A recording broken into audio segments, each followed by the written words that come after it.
అండి నేను మీ డాక్టర్ శ్రీనివాస్ పోలిశెట్టి. అయితే మోకాళ్ళ నొప్పులు వచ్చి అంటే అరుగుదల కొంత స్టార్ట్ అయ్యి ఉన్న వాళ్ళకి మధ్య మధ్యలో ఒక్కొక్కసారి సడన్గా విపరీతంగా నొప్పి వస్తుంది. అంటే భరించలేనంత నొప్పి వచ్చేసి 2 అడుగులు వేయడానికి కూడా ఇబ్బంది పడే అంత నొప్పి వస్తుంది. సో అలాంటి సందర్భాల్లో వాళ్ళు ఇంకా కాలు పూర్తిగా అరిగిపోయింది, ఇంకా నేను నడవలేను, ఇంకా అయిపోయింది, ఇంకా ఆపరేషన్ చేయించేసుకోవాల్సిందే అనే నిర్ధారణకు వచ్చేసి మా దగ్గరకు వస్తూ ఉంటారు. కానీ ఎక్స్రే చూస్తే వాళ్ళకి అంత ఫైనల్ స్టేజ్ దాకా అరుగుదల వెళ్ళదు. చూస్తే కానీ వాళ్ళ ఇబ్బంది మాత్రం చాలా ఎక్కువ ఉంటుంది.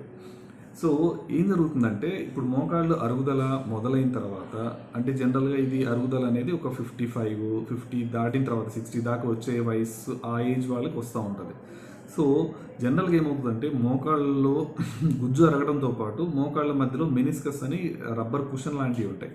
సో అవి కూడా కొంచెం పెలుసు బారుతూ ఉంటాయి వయసు పెరిగే కొంది, డీజనరేటివ్ చేంజెస్ అంటారు.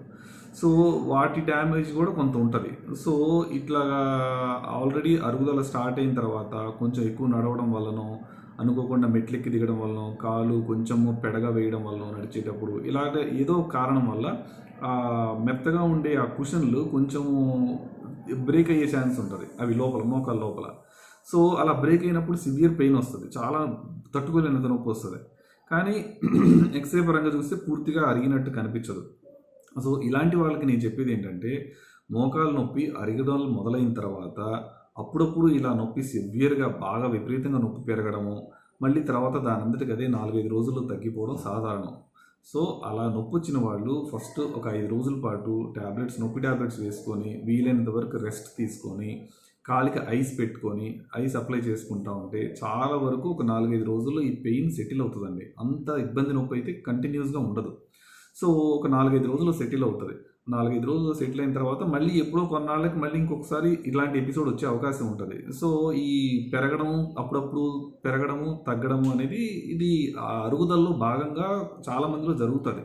సో అలా సివియర్గా విపరీతంగా నొప్పి పెరిగినప్పుడల్లా ఇంకా అయిపోయిందని చెప్పేసి ఆపరేషన్కి హరీ అవ్వాల్సిన అవసరం ఉండదండి. చాలామందిలో చిన్న చిన్న ట్యాబ్లెట్స్, రెస్ట్, ఐస్, ఇంకా కొంచెం సివియర్గా ఉంటే ఒక small dose of steroid injection ఇస్తామండి మోకాల్లో.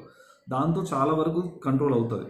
ఇంకా అప్పటికి కంట్రోల్ అవ్వని వాళ్ళు చాలా తక్కువ మందే ఉంటారు. ఇంకా అలాంటి వాళ్ళు ఎక్స్రేలో పూర్తిగా అరిగిపోయిన వాళ్ళు అప్పుడు ఆపరేషన్ గురించి ఆలోచించవచ్చు. మిగతా వాళ్ళంతా అంత హడావిడి పడాల్సిన అవసరం ఉండదు.